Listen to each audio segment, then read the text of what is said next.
Аднойчы на кірмаш здалёк вандроўнік плёўся ў горад і наракаў на свой мяшок, набіты лустай спорай. Аж хлеб не вытрымаў і так азваўся: «Што бядуеш? Зусім не ты мяне, дзівак, але цябе і несу я».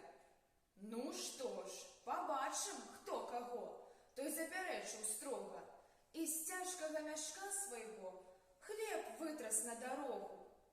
І сам пашкандыбаў далей. Нішто не муліць плечы.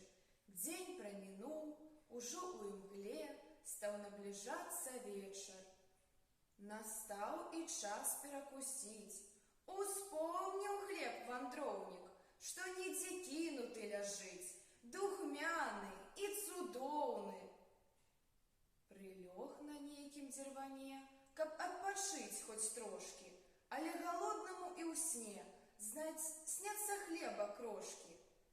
Цяпер і сам сабе не рад, не спіцца, не ляжыцца, ці не вярнуцца лепш назад, ды з другам памірыцца.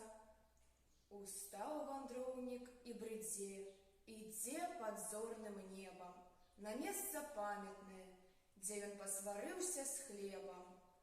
О, як ён рад быў зноў, калі сваю пабачыў страту, і хлебу нізкі, да зямлі аддаў паклон, як брату.